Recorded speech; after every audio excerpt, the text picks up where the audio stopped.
Buenas de nuevo. Hemos tenido un pequeño problema técnico y voy a retomar el asunto por donde íbamos. Estaba hablando de que las aceleraciones sísmicas ya en la norma de 1974 se ve diferentes zonas en España de riesgo sísmico. De tal manera que esta norma se decía que era de aplicación en todos aquellos que tuvieran una aceleración de 0,04 G. Perdón, 0,04 G, sí, correcto. Y se vio que en Granada, que nos vamos a centrar aquí, había que hacer cálculos con 0,16 G. ¿Esto qué significa? No vamos a entrar en qué es la aceleración sísmica ni nada de eso. Solamente significa que a la hora de diseñar un edificio, tanto la cimentación como la estructura, ya esta norma decía que había que tener en cuenta la aceleración por el riesgo de terremotos y el tamaño de los terremotos que había en Granada. Y todo era de obligado cumplimiento y todos los proyectos no se visarían, es decir, no tendrían el visto bueno de sus colegios, de arquitectos, de aparejadores, si no se tenían en cuenta estos cálculos. Después incluso surgieron los organismos de control técnico que verificaban que el proyecto estaba bien y que la ejecución de la obra también se seguía. Entonces, podéis estar un poco tranquilos porque todos los edificios de vuestro entorno, que todos son construidos más allá de 1974, tienen que cumplir obligatoriamente esta normativa. ¿Qué ocurre?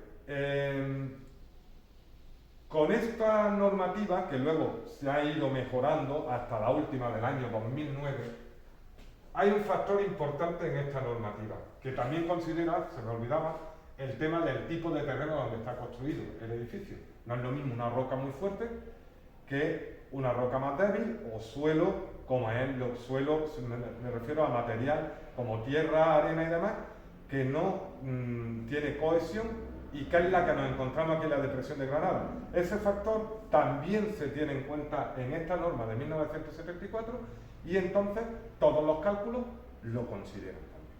Vale.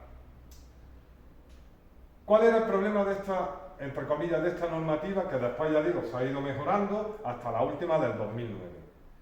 Todos estos cálculos que hay que considerar son solo para el armazón del edificio. No sé si se ve bien. El armazón del edificio y para su cimentación.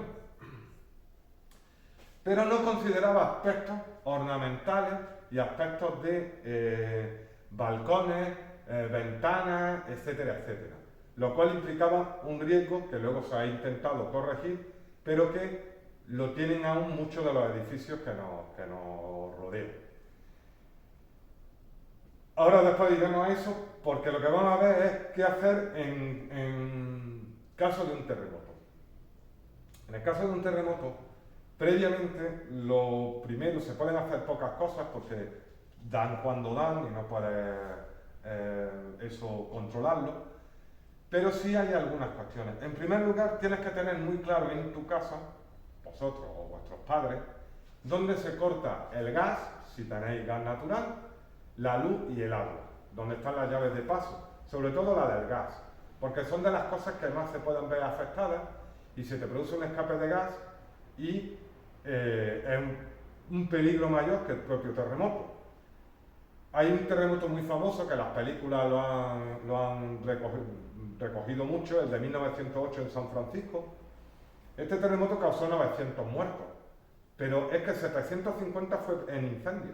Es decir, no los mató el propio terremoto, sino todas las consecuencias de después. Entonces, si nosotros sabemos previamente dónde se corta el gas y demás, cuando haya ocurrido el terremoto y veamos que ha sido de cierta intensidad, directamente vamos a nuestra llave de gas, a nuestra llave de agua o a nuestros interruptores de luz y cortamos para evitar cualquier riesgo posterior. Entonces, eso hay que hacerlo previamente.